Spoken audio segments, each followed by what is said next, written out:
Hi, ಇವತ್ತು ನಾವು FIR ನ ಮುಂದುವರೆದ ಭಾಗದ ಬಗ್ಗೆ ಮಾತಾಡೋಣ.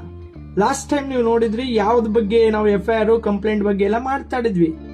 FIR ನ ಯಾವ ರೀತಿ ಮಾಡಬೇಕು, ಯಾವ ರೀತಿಯಾಗಿ ಬರೀಬೇಕು, ಎಲ್ಲಿ ಹೋಗ್ಬೇಕು, ಏನ್ ಮಾಡಬೇಕು, ಏನಿಲ್ಲ ಪೊಲೀಸ್ ಸ್ಟೇಷನ್ಗೆ ಹೋಗ್ಬೇಕು ಅಂತ ಹೇಳ್ತೀರಾ.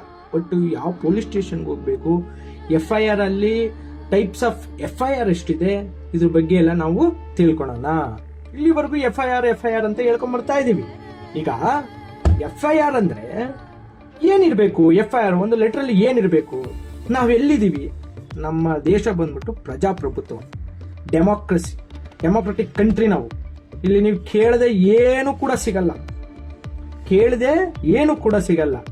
ಹಾಗಾಗಿ ನೀವೇನ್ ಮಾಡ್ಬೇಕು, ಹೋಗಿ ಕೇಳಿದ್ರೇನೆ, ನೀವು ಪೊಲೀಸ್ ಸ್ಟೇಷನ್ಗೆ ಹೋಗಿ ಹಿಂಗಾಗಿದೆ ಸ್ವಾಮಿ ಈ ತರ ಅಂದ್ರೇನೆ ಅವ್ರು ನಿಮಗೆ ಬಂದು ಪ್ರಾಬ್ಲಮ್ ಸಾಲ್ವ್ ಮಾಡೋದು. ಇಲ್ಲ ಅಂದ್ರೆ ನಿಮ್ಮ ಅಕ್ಕಪಕ್ಕದವರೆಲ್ಲ ನಿಮ್ಮನ್ನ ನಿನ್ ಕೈಯಾಗಿ ಏನು ಆಗಲ್ಲ ಜಡ್ದು ಹಾಕ್ಬಿಡ್ತಾರೆ.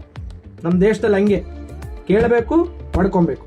ಈಗ ಬನ್ನಿ, ಒಂದು FIR ಅಂದ್ರೆ ಏನು ಅಂತ ತಿಳ್ಕೊಳ್ಳೋಣ. ಯಾವ ರೀತಿಯಾಗಿ FIR ನ ಬರೀಬೇಕು, ಯಾವ ರೀತಿ. First you have to follow this are all instruction. First ನೀವು ಪೊಲೀಸ್ ಸ್ಟೇಷನ್ ಫೈಂಡ್ ಔಟ್ ಮಾಡ್ಕೊಳ್ಳಿ. ನಿಮ್ಮ ಜುಸ್ಟಿಕ್ಷನ್ ಅಲ್ಲಿ ನಾನು ಹೇಳಿದೆ ರೆಗ್ಯುಲರ್, 0 FIR, ಆನ್ಲೈನ್ FIR ಅಂತ ರೆಗ್ಯುಲರ್ ಆಗಾದ್ರೆ ಈ ರೀತಿಯಾಗಿ ನೀವು ಫಾಲೋ ಮಾಡಬೇಕಾಗ್ತದೆ. ಏನು, ಫಸ್ಟ್ ನೀವು ಪೊಲೀಸ್ ಸ್ಟೇಷನ್ ನೇಮ್ ನ ಬರೀಬೇಕು.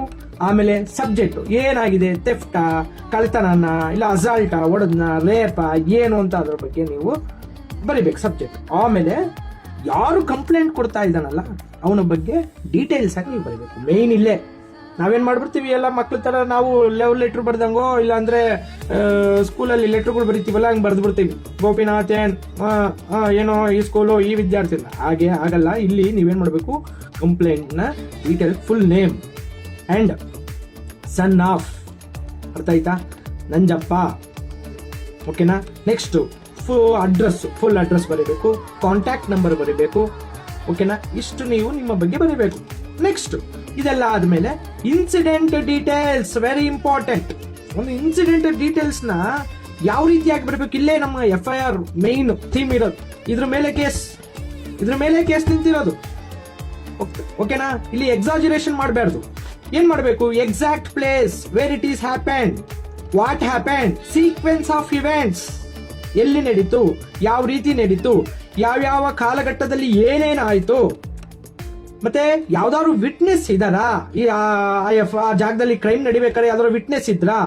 ಮತ್ತೆ ನೆಕ್ಸ್ಟ್ ಈ ಎಲ್ಲ ಆದಮೇಲೆ you have to mention accused details, ಓಕೆನಾ. ಅಕ್ಯೂಸ್ ಡೀಟೇಲ್ಸ್ ಯಾರು, ಆ ಒಂದು if you know the address you can mention it, name and identification ಕೂಡ ನೀವು ಬರೀಬಹುದು. Next if you have any evidence ಏನು, ಸಾಕ್ಷ್ಯಗಳು, ಓಕೆನಾ. ಯಾವುದು ಒಂದು ಡಾಕ್ಯುಮೆಂಟ್ ಆಗಿರ್ಬೋದು, ಫೋಟೋಸ್ ಆಗಿರ್ಬೋದು, ಅಥವಾ ವಿಡಿಯೋಸ್ ಆಗಿರ್ಬೋದು, you can produce to police officers, okay. And you have to ಇವೆಲ್ಲ ಬರೆದ ಮೇಲೆ ಕೆಳಗಡೆ ಒಂದು ಸೈನ್ ಹಾಕ್ಬಿಟ್ಟು ಇದನ್ನ ಅಲ್ಲಿ ರೈಟ್ರಿಗೆ ಕೊಟ್ಟು, ಈಗೆಲ್ಲ online FIR and online thumb impression, ಓಕೆನಾ. ಇಮಿಡಿಯೇಟ್ ಆಗಿ ನಿಮ್ಗೆಲ್ಲ FIR copy free of cost. It is ನಮ್ಮ ಸರ್ಕಾರದಿಂದ ನಿಮ್ಗೆ ಯಾವುದೇ ರೀತಿಯಾದ ಹಣ ಪಡೆದು ನಿಮ್ಗೆ ಈ FIR ನ ಕೊಡ್ಬೇಕು, ಓಕೆನಾ.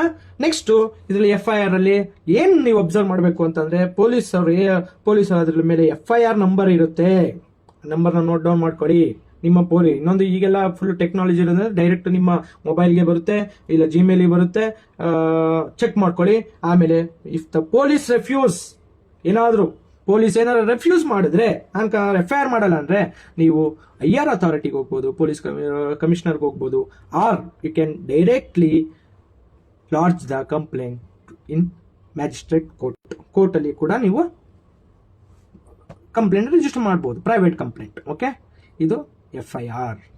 ಇನ್ನು ಮುಂದೆ ನೋಡೋಣ ಇದರ ನೀವು ಎಷ್ಟು ಸಪೋರ್ಟ್ ಕೊಡ್ತೀರಾ. ಇನ್ನೂ ಕೂಡ ನಾನು ಇದ್ರ ಬಗ್ಗೆ ಅಧ್ಯಯನ ಮಾಡಿ ನಿಮಗೆ ಡೆಫಿನೆಟ್ಲಿ ಇನ್ಫಾರ್ಮೇಶನ್ ಕೊಡ್ತೀನಿ. ಶೇರ್ ಮಾಡಿ, ಲೈಕ್ ಮಾಡಿ. ಇನ್ನು ಎಷ್ಟೋ ಚಿಕ್ಕ ಲಾಯರ್ಗಳು ಇದ್ದಾರೆ. ನಿಮ್ಗೆ ತೊಂದರೆ ಆದ್ರೆ ಅಂತ ಚಿಕ್ಕ ಲಾಯರ್ಗಳಿಗೆ ಕರ್ಕೊಂಡೋಗಿ FIR ಮಾಡಿಸಿ. ಸುಮ್ಮನೆ ಕುತ್ಕೊಂಡ್ರೆ ಮನೆಯಲ್ಲಿ ಯಾರೋ ಏನೋ ಅಂದ್ರು, ಯಾವನೋ ಹೊಡೆದ, ಯಾವನೋ ಮಾಡ್ದ ಇದ್ರೆ ಹೀಗೆ ಎಷ್ಟು ದಿನ ಅಂತ ಒಡ್ಸ್ಕಂತೀರಾ, ಎಷ್ಟು ದಿವಸ ಅಂತ ಬೈಸ್ಕಂತೀರಾ. ಅರ್ಥ ಆಯ್ತಾ? ಇದು ಪ್ರಜಾಪ್ರಭುತ್ವ. ಕೇಳಿ ಪಡ್ಕೊಳ್ಳಿ. ಜೈ ಭಾರತ್ ಮಾತಾ.